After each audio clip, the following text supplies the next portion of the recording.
Hello दोस्तों। तो आज की इस वीडियो में हम लोग सीखने वाले हैं कि इस तरह के प्रश्नों का गुणनखंडन कैसे किया जाता है। तो देखिए, हमारा पहला प्रश्न है 2x² प्लस 10x प्लस 12 और दूसरा प्रश्न है 2x² प्लस 10x माइनस 12। यानी कि सिर्फ यहाँ प्लस और माइनस का फर्क है, यहाँ प्लस 12 है, यहाँ माइनस 12 है। तो चलिए इस वीडियो में हम लोग इन दोनों प्रश्नों को बहुत ही डिटेल में समझने वाले हैं। तो अगर आप गुणनखंडन करना नहीं जानते हैं तो इस वीडियो को पूरा देखिए ताकि आपको कोई भी कन्फ्यूजन ना बचे गुणनखंडन से संबंधित। तो चलिए स्टार्ट करते हैं क्वेश्चन नंबर 1 से। तो देखिए, गुणनखंडन करने का जो पहला स्टेप होता है, हम देखते हैं कि यहाँ जो पहला पद है x², इसके पहले कौन सी संख्या है। तो यहाँ देखिए 2 है, यानी कि इस x² के साथ जो गुना में है वो 2 है। और जो अंतिम संख्या है उसे ढूंढिए। तो अंतिम संख्या यहाँ 12 है, जिसके साथ किसी भी x वाला टर्म नहीं जुड़ा हुआ है, सिर्फ यह नंबर है यानी कि संख्या है, बाकी समय में x वाले टर्म जुड़े हुए हैं। तो आप क्या कीजिए, यहाँ जो पहली संख्या 2 है और जो अंतिम संख्या 12 है, इन दोनों को गुना करना होता है। देखिए, अगर हम गुना करते हैं तो हमें क्या मिलता है, 2 गुना 12 हमें मिलेगा 24। तो हमें 24 मिल चुका है। अब हमें दो ऐसी संख्याएं ढूंढनी है जिसे अगर हम गुना करें तो इस 24 के बराबर यानी 24 मिले, और जिसे अगर हम जोड़ें तो हमें इस बीच वाली संख्या यानी इस प्रश्न के जो बीच वाली संख्या 10 है, जिसके साथ सिर्फ x वाला टर्म जुड़ा हुआ है, इसके बराबर मिले, यानी कि हमें 10 मिलना चाहिए। दो ऐसी संख्या ढूंढनी है जो दोनों शर्तों को पूरा करता हो, यानी कि गुना करने पर 24 मिलता हो और जोड़ने पर हमें 10 मिलता हो। जोड़ क्यों रहे हैं, देखिए यहाँ जोड़ का साइन क्यों दे रहे हैं, ध्यान दीजिए कि इस 12 के पहले जो साइन लगा हुआ है वो प्लस का है, तो यहाँ हमें जोड़ना पड़ेगा, यानी कि जोड़ने से हमें 10 मिलना चाहिए। तो चलिए ढूंढते हैं ऐसी संख्याएं। तो ढूंढने का जो तरीका होता है, देखिए यहाँ जो हमें गुना करने पर जो संख्या मिल रही है 24, इस 24 को हम लोग अभाज्य गुणनखंडन करेंगे। तो अभाज्य गुणनखंडन कैसे करते हैं, ध्यान दीजिए। जैसे एलसीएम निकालते हैं तो इस तरह का एक फॉर्मेट बनाते हैं और भागा देना शुरू करते हैं। तो सबसे छोटी अभाज्य संख्या से हम भागा देंगे। तो सबसे छोटी अभाज्य संख्या 2 है, 2 से भागा दीजिए तो 12 बार में जाएगा। अब फिर से देखिए 2 से भागा जा रहा है तो बिल्कुल जा रहा है, कितने आएगा, 6 आएगा। फिर से चेक कीजिए तो 2 से भागा जाएगा कितनी बार में, 3 बार में। अब यहाँ देखिए 2 से भागा नहीं जाएगा, तो अगली अभाज्य संख्या 3 है, उससे भागा दीजिए। तो 3 से 3 को भागा देंगे तो 1 मिलेगा। अब हमारा गुणनखंडन हो चुका है। इसे हम 24 बराबर लिख सकते हैं। तो 24 बराबर हम लिखेंगे इसे, देखिए क्या है, 2 गुना 2 गुना 2 गुना 3, यानी 2 गुना 2 गुना 2 गुना 3, यानी इस 24 का जो अभाज्य गुणनखंडन है वो इस प्रकार है। अब हमें क्या करना है, देखिए इन्हीं संख्याओं के प्रयोग से हमें दो नंबर्स ऐसे ढूंढने हैं जिन्हें गुना करेंगे तो 24 मिलेगा और जिन्हें जोड़ेंगे तो 10 मिलेगा। तो ऐसे नंबर कैसे ढूंढेंगे, देखिए यहाँ दिमाग लगाना होता है, आपको एक दूसरे पर प्रयोग करके देखना होता है कि ऐसी संख्या कैसे मिलती है। मान लीजिए अगर हम इन दोनों को गुना करते हैं तो हमें क्या मिलता है, हमें मिलेगा 4। देखिए हमें इन दोनों को गुना करने पर यहाँ 4 मिल रहा है। अब अगर इन दोनों को गुना करते हैं 2 गुना 3 तो क्या मिलेगा, 6। तो यहाँ से हमें दो नंबर्स ऐसे मिल रहे हैं, देखिए 4 और 6। इसे अगर हम गुना करेंगे देखिए 24 मिल जाएगा, 4 गुना 6 24, और 4 6 को अगर जोड़ेंगे तो 10 मिल जाएगा। तो अभाज्य गुणनखंडन करने के बाद जो नंबर से आ रहे हैं उन्हीं नंबर्स यानी उन्हीं संख्याओं के प्रयोग से ऐसी दो संख्या में ढूंढ रहे हैं। तो हमें संख्या मिल चुकी है जो 4 और 6 है। तो देखिए अगर हम 4 गुना 6 करते हैं तो हमें 24 मिल जाता है, और 4 और 6 को अगर जोड़ते हैं तो हमें 10 मिलता है, यानी दोनों शर्तों को पूरा कर रहा है। ये दोनों संख्या हैं। अब हम क्या करेंगे, इसका गुणनखंडन इन्हीं संख्या के प्रयोग से करेंगे। कैसे, देखिए आप सबसे पहले जो नंबर्स हैं 2x² उसे सेम लिख दीजिए। देखिए 2x², उसके बाद यहाँ देखिए प्लस है तो प्लस भी लिख सकते हैं आप पहले। अब ध्यान दीजिए इस 10x को हमें चेंज करना है, किसमें, इस 4 + 6 में। लेकिन यहाँ x का टर्म है यानी इसके साथ x भी जुड़ा हुआ है, तो इन दोनों के साथ हम लोग x जोड़ देंगे, यानी 4x + 6x कर देंगे। देखिए 10x के बदले हम लोग 4x + 6x कर देंगे, क्योंकि इन दोनों को जोड़ेंगे तो हमें सेम वैल्यू मिलने वाला है जो 10x हो जाएगा। अब यहाँ जो बचा हुआ टर्म है 12, उसे +12 लिख दीजिए। तो हम लोग इन्हें 4 अलग अलग पदों में तोड़ चुके हैं। तो आप चाहें तो यहाँ से आप कॉमन ढूंढ सकते हैं, और नहीं तो आप इसे और एक स्टेप बढ़ा के इसे विस्तार कर सकते हैं। कैसे विस्तार करते हैं, देखिए अगर हम इस फर्स्ट पद की बात करते हैं तो 2x² को कैसे लिख सकते हैं, देखिए इसको गुणनखंडन करेंगे। इस पहली संख्या 2 जो इसके साथ, उसका गुणनखंडन क्या हो जाएगा, सिर्फ 2 हो जाएगा। उसके बाद यहाँ x² का जो गुणनखंडन हो जाएगा वो क्या हो जाएगा, x गुना x।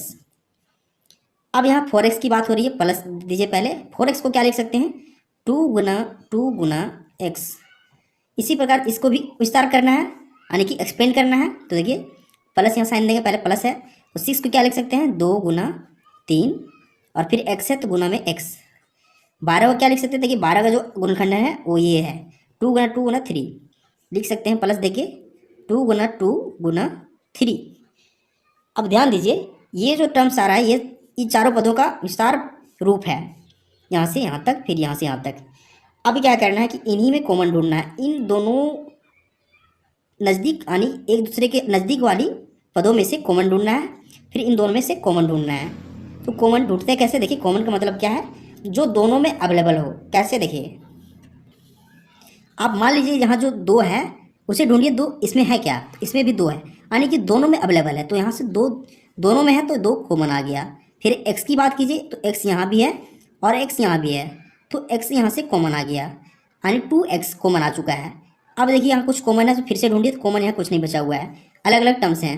तो क्या करेंगे, यहाँ एक कोष्टक का साइन देंगे और जो बचा हुआ पद है उसे लिख दीजिए। यहाँ x बच रहा है क्योंकि ये दोनों कॉमन आ चुके हैं, तो x लिख दीजिए। फिर प्लस का साइन है तो प्लस लिख दीजिए। अब यहाँ देखिए क्या बच रहा है, यहाँ 2 बच रहा है तो 2 लिख दीजिए, कॉमन में आ जाएगा, यानी कि कोष्टक में आ जाएगा। तो अब देखिए इन दोनों को कॉमन ले चुके हैं। अब ध्यान दीजिए कि इन दोनों में भी कॉमन लेना है। तो देखिए इसमें क्या है, यहाँ भी 2 है और यहाँ भी 2 है, तो देखिए इन दोनों के पास प्लस का साइन है, तो इन दोनों में प्लस का साइन यहाँ पहले कॉमन आएगा, फिर यहाँ इन दोनों में 2 है तो 2 कॉमन आ जाएगा। इसके बाद कौन सी संख्या कॉमन है, यहाँ भी 3 है और यहाँ भी 3 है जो अंतिम में है, तो 2 गुना 3 आ जाएगा कॉमन। अब यहाँ कोई कॉमन नहीं बचा हुआ है, तो क्या करेंगे, कोष्टक का साइन देंगे और यहाँ जो पद बच रहा है x उसे लिख देंगे, और फिर यहाँ प्लस का साइन देंगे और यहाँ जो बच रहा है 2 उसे लिख देंगे।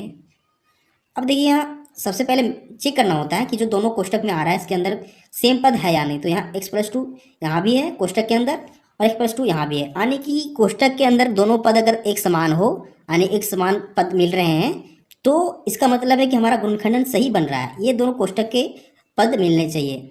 अब क्या करने वाले हैं हम लोग, देखिए x+2 दोनों में अवेलेबल है, तो x+2 को हम लोग फिर से कॉमन ले लेंगे क्योंकि दोनों में है। अब कॉमन ले चुके हैं तो यहाँ जो टर्म्स बचा है 2x उसे कोष्टक के अंदर लिखिए 2x, फिर यहाँ प्लस है तो प्लस लिखिए।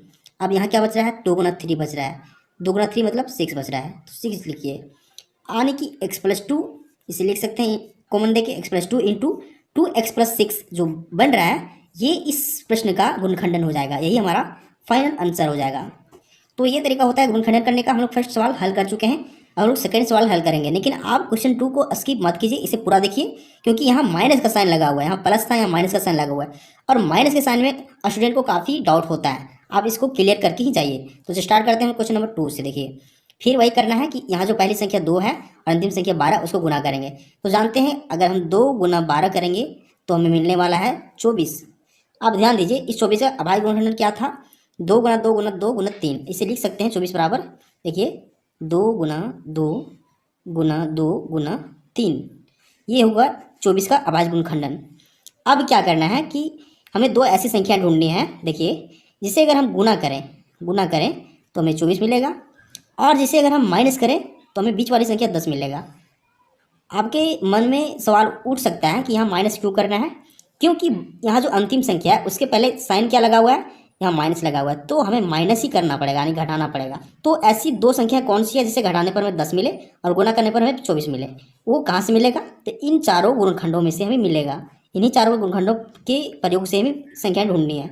देखिए कैसे ढूंढते हैं, तो आप यहाँ ध्यान दीजिए, अगर हम गुना करते हैं इस 3 को 2 से, फिर 2 को 2 से, यानी कि 3 दूना 6, 6 दूना 12 हो रहा है, यानी कि इनका जो गुणनफल आ रहा है 12 आ रहा है, और जो बच गया 2, यानी कि इसे 2 गुना 12 लिख सकते हैं। दो संख्या में 2 और 12 मिल चुका है, तो अगर हम देखिए 2 गुना 12 करें तो क्या हमें 24 मिल रहा है, फिर अगर हम 12 में 2 माइनस करें तो क्या हमें 10 मिल रहा है, यानी कि ये दोनों शर्त फिर से पूरा हो रहा है, और ये संख्या क्या क्या है, 2 और 12 है।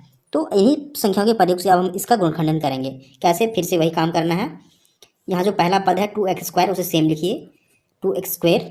अब यहाँ इस प्लस 10x को चेंज करना है इसके फॉर्म में, यानी यहाँ 12x माइनस 2x हो जाएगा। इसके साथ हम लोग x का टर्म जोड़ देंगे ताकि इसका जो वैल्यू आएगा वो 10x आ जाए, यानी बीच वाली जो पद होती है 10x उसका जो वैल्यू है इतना आएगा। तो इसे लिख सकते हैं 12x माइनस 2x, यहाँ प्लस का साइन देना है क्योंकि पहले प्लस है। इस 10x को लिखेंगे 12x माइनस 2x। अब यहाँ -12 अंतिम में उसे भी लिखिए। अब हमें क्या करना है, फिर से एक्सपेंड करना है, तो हम 2x² को लिख सकते हैं 2 गुना x गुना x। 12x को क्या लिख सकते हैं 2 गुना 3 गुना x। इस 2x को क्या लिख सकते हैं -2 गुना x। यहाँ 12 को क्या लिख सकते हैं -2 गुना 2 गुना 3। ये हो गया इन चारों पदों का विस्तार फॉर्म यानी विस्तार रूप। अब क्या करना है, यहाँ से कॉमन ढूंढना है इन दोनों आमने सामने वाले पदों से, फिर यहाँ भी कॉमन ढूंढना है। तो देखिए इसमें कॉमन क्या आ जाएगा, इस पद में और इस पद में। यहाँ 2 है तो यहाँ भी 2 है, यहाँ x है तो यहाँ भी x है, और कुछ कॉमन यहाँ नहीं मिल रहा है। क्या करेंगे, 2x को कॉमन ले लेंगे और यहाँ कोष्टक का साइन देंगे और जो बचा हुआ पद है x उसे लिख देंगे। फिर यहाँ प्लस है बीच में तो प्लस लिखिए। और यहाँ देखिए ध्यान दीजिए, यहाँ 2 गुना 3 बच रहा है, यानी कि 2 गुना 3 6 बच रहा है। तो इस पर कॉमन ले चुके हैं, अब यहाँ कॉमन लेना है इन दोनों पदों में। तो ध्यान दीजिए कि यहाँ दोनों में माइनस का साइन है, यहाँ भी माइनस है और यहाँ भी माइनस है, तो हम पहले माइनस को कॉमन लेंगे क्योंकि दोनों में है। अब यहाँ संख्याएं ढूंढनी है कॉमन को, तो यहाँ 2 है और यहाँ भी 2 है, तो 2 यहाँ कॉमन आएगा। फिर देखिए कुछ कॉमन है तो फिर ढूंढिए, कॉमन यहाँ कोई संख्या नहीं है, यानी x भी यहाँ कॉमन नहीं है, तो क्या करेंगे, सिर्फ कॉमन 2 आएगा। अब यहाँ कोष्टक दीजिए, फिर जो बच गया x वाला पद उसे लिख दीजिए। अब यहाँ देखिए साइन क्या आएगा, तो साइन यहाँ हम लोग माइनस को कॉमन ले चुके हैं, इसलिए यहाँ अब प्लस आने वाला है क्योंकि हम लोग माइनस को कॉमन ले चुके हैं। अब जो बच गया पद, यहाँ 2 गुना 3 बच रहा है, 2 गुना 3 कितना हो जाएगा, 6 हो जाएगा। अब देखिए फिर से कोष्टक के अंदर सेम पद है 6x + 6 x + 6, यानी कि हमारा गुणनखंड सही बन रहा है। ये होता है जांच करने का तरीका। अब क्या करना है कि x + 6 को फिर से कॉमन लेना है क्योंकि दोनों में अवेलेबल है, तो x + 6 कॉमन आ जाएगा। और जो यहाँ बचा हुआ पद है 2x उसे यहाँ लिख देंगे क्योंकि बचा हुआ है, फिर यहाँ माइनस का साइन है तो माइनस लिखिए, फिर यहाँ बचा हुआ पद 2 है। x + 6 × 2x - 2, ये इस प्रश्न का गुणनखंडन हो जाएगा, यही हमारा आंसर हो जाएगा। तो ये तरीका होता है इस तरह के सवालों को हल करने का। तो उम्मीद करते हैं आपको मेथड समझ में आ चुका होगा। तो अगर आपको वीडियो पसंद आता है वीडियो को लाइक कीजिए एंड चैनल को सब्सक्राइब जरूर कीजिए, क्योंकि मैं इसी तरह का वीडियो बनाते रहते हैं जो आपके काम का हो। Thank you.